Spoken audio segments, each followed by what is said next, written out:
Under the blazing lights of the fabulous forum, the atmosphere crackles like electricity. The crowd isn't just watching, they're waiting, sensing the presence of a storm wearing Kazakh blue and gold. Gennady Triple G Golovkin, the undefeated wrecking machine, the smiling assassin, the man whose punches feel like cinder blocks dipped in TNT. Across the ring, stepping into the cauldron, is Willie Monroe Jr., slick, elusive, a southpaw strategist who didn't come here to survive. He came here to test the monster. The tension is thick, the stakes are heavy, and somewhere deep inside, Monroe knows the truth. This isn't just a fight. This is an examination of will versus power, finesse versus brutality, survival versus inevitability. The bell rings, and under the thunderous chanting of Triple G, Monroe begins to glide, sticking his jab, moving laterally, trying desperately to keep the ring big. But Golovkin steps forward, stalking with patience, not swinging wildly, but calculating, measuring his prey. One jab, then another. A straight right hand finds Monroe's cheek, and suddenly, the game of tag transforms into war. Monroe tries to answer with combinations, flicking sharp lefts to keep Golovkin honest, but the Kazakh doesn't flinch. In fact, he smiles. That's when Monroe realizes, this man doesn't just absorb punches, he feeds off them. Golovkin begins tightening the space, turning the big ring into a phone booth. Monroe swings, slips, moves, but Golovkin keeps him angled, corralling him like a lion circling a gazelle. The second round begins, and Golovkin picks up the pace.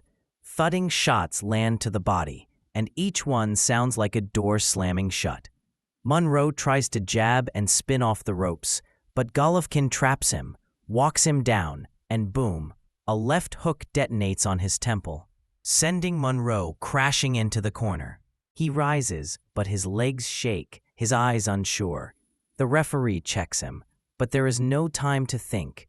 Golovkin is already there, firing again. Another barrage, and Monroe crumbles. He beats the count, but at that moment, every soul in the arena knows it's only a matter of time. In round 3, Willie Monroe Jr. does something most wouldn't dare. He fights back. He stands his ground. He digs shots into Golovkin's ribs. He lands crisp left hands. He even snaps Golovkin's head back, sweat spraying like mist under the lights. And when Monroe lands his cleanest punch of the night, that perfect left hand, Golovkin does the unthinkable. He steps forward, grins, and waves Monroe toward him. Come on. That moment breaks something, not in Monroe's spirit, but in his understanding of what is humanly possible in a boxing ring. Golovkin isn't just strong.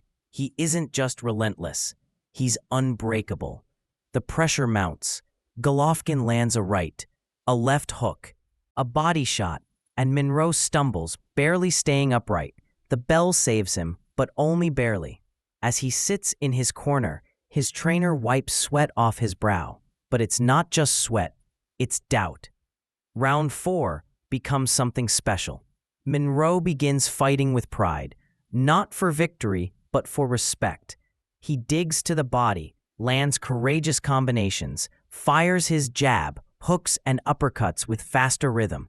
He wins moments. He earns applause. But moments don't win wars, especially not against a destroyer like Golovkin. Triple G, calm and cold, absorbs the punishment, then punishes the attempt. Every time Monroe tries to create space, Golovkin steps inside. Every time Monroe tries to move, Golovkin cuts the ring in half. Then he hits him, with shots not just thrown, but placed. Every jab lands like a straight. Every hook sounds like a drum. Monroe works, he fires, he responds, but nothing slows Golovkin. When round 5 arrives, the tide has fully shifted. Monroe fights bravely, landing some of his best work, even stinging Golovkin with multiple right hands and stunning jabs. But Golovkin doesn't slow. If anything, he seems amused. He begins talking to Monroe, even mid-exchange. Come on, he says, fight. And Monroe does, courageously, desperately, beautifully. But then Golovkin reminds everyone why he is called the most feared middleweight in the world. He rips a savage hook to the body, followed by a crushing right hand upstairs. Monroe staggers. Golovkin walks him down. No rush, no panic, just inevitability. The round ends with Monroe draped on the ropes, exhausted, battered, but still refusing to quit. Round 6 is the execution. Golovkin comes forward like a storm, hunting with surgical precision. He lands a right hand that sends Monroe stumbling into the ropes. Then another. Then a hook. Monroe's legs betray him. He falls. He rises.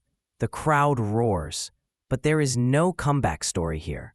Golovkin steps forward, cold and emotionless, champion mode activated. He launches a final barrage, a merciless combination, a left to the temple, and Monroe collapses for the 3rd time. The referee looks at him. Monroe looks back. His spirit is still burning, but his body no longer listens. He shakes his head. He doesn't want to continue. It's over. The arena erupts. The announcement echoes through the forum like thunder. Winner by TKO, still undefeated, still the middleweight champion of the world, Gennady Golovkin. The champion raises his gloves, quiet, humble, destructive. Across the ring, Willie Monroe Jr. is not broken. He wasn't just beaten, he was tested. And though he didn't win the fight, he earned something few ever do. The respect of the most feared man in boxing. The crowd stands, applauds, not just for the brutal dominance, but for the heart, the courage, the story. Because in this ring, greatness is not just measured in victory, but in how much of yourself you are willing to leave inside the ropes. Gennady Golovkin walks out of the ring the same way he entered. Calm, composed, expression unreadable. No celebration dance. No theatrics, no boastful roar. Just the quiet poise of a man who knows exactly what he is, a disciplined destroyer. Reporters swarm him. Cameras flash like lightning. Fans chant Triple G, yet he remains unshaken. He folds his mouthpiece into his glove and nods politely, almost shyly, as if he didn't just dismantle another world-class opponent in front of thousands. That's the paradox of Golovkin. Outside the ring, soft-spoken. Inside it, merciless. His coach, Abel Sanchez, tells him, "You did exactly what you needed to do." Golovkin nods. That's all. No need to ask for praise. His fists already said everything. Across the hall, Monroe sits quietly in his locker room, face bruised but spirit unbroken. He never expected compassion, but he receives it in the form of respect. From Golovkin himself, who walks in to shake his hand. "Good fight," Gennady says, and smiles. Monroe smiles back. Because in that moment, despite all the punishment, despite the loss, he knows he earned something priceless: validation. He stood toe-to-toe with the boogeyman of the middleweights, and he fought. As the night fades, the echoes of those thudding punches still linger in the arena air. Fans leave buzzing, talking not only about Golovkin's power, but Monroe's heart. Conversations replay the knockdowns, the grin after the left hand, the fearless exchanges, the moment Monroe looked him in the eye and said, "I'm still here." Boxing isn't just about winning. It's about moments like these, when one man refuses to fall and another refuses to stop coming. That's why this fight mattered. It wasn't just another TKO. It was a masterclass in pressure, pride, pain, and perseverance. It was proof that power can win fights, but heart makes legends. And on this night, one legend stood tall, while another earned his place in memory. The lights shut off, the ring stands empty, but stories like these, they don't fade. They grow louder with time.